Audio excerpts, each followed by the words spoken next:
Belakangan ini, gerakan untuk hidup dari mimpi menjadi pembicaraan yang begitu banyak. Banyak dari kalangan profesional maupun beberapa media daring turut membicarakan gerakan tersebut, sehingga semua orang berlomba-lomba untuk menemukan passion mereka. Bahkan pencarian kata passion sudah banyak ditelusuri melalui internet. Nah, gerakan Follow Your Passion menjadi tren pada saat pidato Steve Jobs pada tahun 2005 di Stanford University dengan mengatakan Anda harus menemukan apa yang Anda sukai. Satu-satunya cara untuk melakukan pekerjaan besar adalah mencintai apa yang Anda lakukan. Jika Anda belum menemukan, teruslah mencari. Jangan puas. Seperti masalah hati, Anda akan tahu bila Anda menemukannya. Yang menjadi pertanyaannya adalah, apakah salah mengikuti passion? Apa yang salah jika kita hidup dari mimpi? Jika Steve Jobs mengatakan seperti itu, apakah kita tidak bisa seperti dia? Jawabannya akan kita temukan dalam buku yang ditulis oleh Cal Newport yang berjudul Don't Follow Your Passion.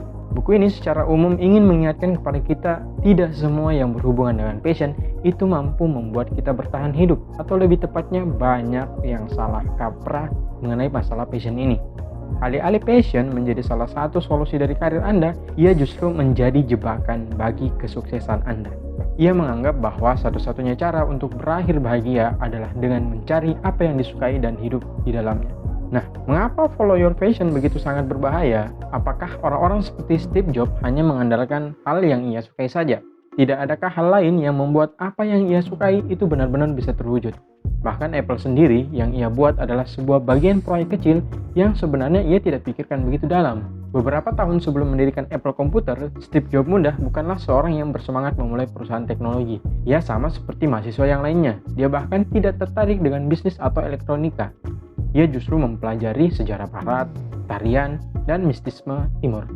Sehingga pada tahun 1974, Steve Jobs bertemu dengan Steve Wozniak.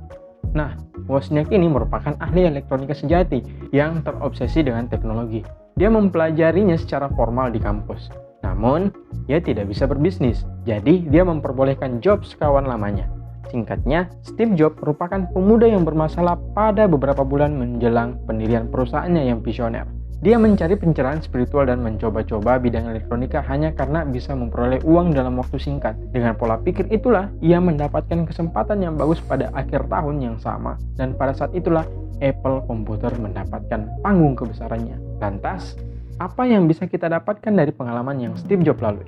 Hal pertama yang bisa kita tangkap dari cerita Jobs untuk sampai kepada kesuksesannya adalah Steve Jobs malah tidak tertarik dengan hal-hal yang berbau dengan teknologi. Ia justru mempelajari hal lain dengan belajar sejarah. Seandainya Steve Jobs mengikuti sarannya sendiri dan memutuskan untuk mengejar pekerjaan yang ia cintai saja, ia mungkin menjadi salah satu guru atau pengajar di kampus. Justru Apple Computer tidak lahir dari passion. Perusahaan tersebut justru merupakan hasil dari peluang yang bagus atau sebuah skema sepele yang kebetulan berhasil. Sehingga yang terpenting dari itu semua, tiru tindakan Steve Jobs, bukan perkataannya. Sehingga ikutilah passion Anda, bukanlah saran yang berguna. Lantas, apa yang harus kita lakukan? Jika Anda benar-benar ingin hidup dari yang Anda sukai, setidaknya pertanyakan dulu beberapa hal sebelum Anda benar-benar memulai. Anda bisa memulai dengan mengapa. Mengapa Anda harus hidup dari yang Anda sukai? Mengapa hal tersebut bisa Anda sukai? Dan pertanyaan mengapa lainnya. Dan hal lainnya yang perlu Anda telusuri adalah apakah yang Anda sukai tersebut Anda kuasai? Apakah yang Anda kuasai dan Anda cintai tersebut dibutuhkan oleh dunia? Apakah bermanfaat bagi dunia?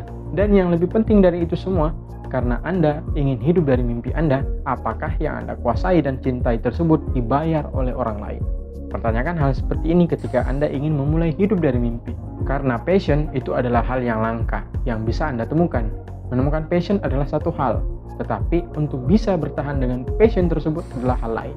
Cal Newport berkata dalam salah satu ceramahnya di TED Talks adalah bukan bagaimana Anda memulai.